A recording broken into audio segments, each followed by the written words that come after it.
This is the Eureka Sunriver 2 tent. I'm setting it up inside today because it's a little rough outside here in Florida. It rains a lot more than what I'm used to in Ohio. You'll find that it's a great play place for your cat. However, that's not the main purpose of this tent. It's a two-man backcountry camping tent. And it's pretty light. It weighs in about 4.5 pounds. And it's small, but it's big enough for 2 people to sleep. You probably won't have much luck keeping your gear inside, just based on the size of it.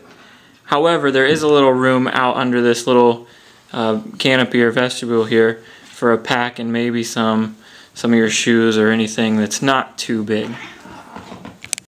I'll go on a brief tour around the outside of it. If you look here, the tie-ins or clip-ins for the fly are color-coded, so you know which way's front and which way's back. Orange goes up front, black goes in the back. This front area, it comes out and it stakes into the ground. I have it held down by a chair today. However, has this pretty nice kind of reflective piece of material overhanging the zipper to try to keep some of the rain out of it. I imagine it would do a pretty good job. We'll look up here.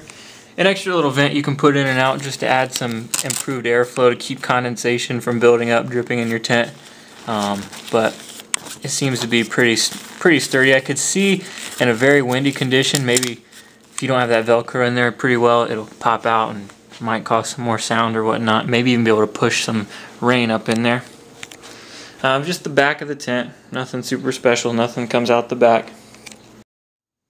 Alright, so I popped the top off real quick, the fly, just so you get a look at it. So how much mesh is on the outside. What I kind of like is there's no, you see some tents that have the sleeves for the poles to go through. I heard someone say this and I mean they're probably right, or it probably came from someone who designs these things for a living, but the more air you can have circulating through your tent, the more dry the inside of the fly will be, removing condensation. So when you don't have the sleeves, there's nothing here to stop the wind from moving through this surface.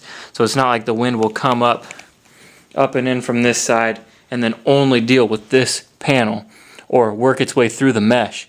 It'll be able to go around the sides as well, kind of circulating air around the whole tent. And that can be good too if you're sleeping in warm weather or anything like that.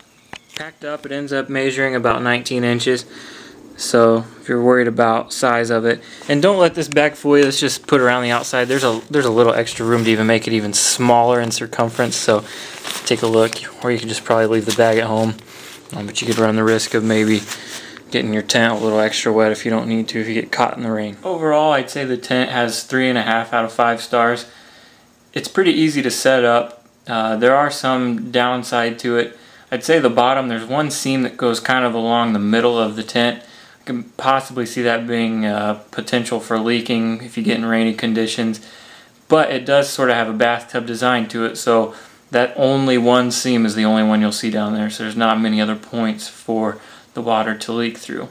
I do like how it has a lot of mesh on the top portion of the tent, letting that air circulate through, and I do like the extra little vent at the top.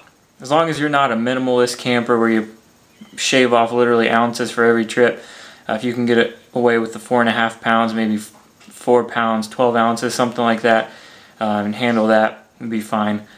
And if you look at the dimensions of it and it fits in your pack, you'll be doing fine. It'll be a good tent for you.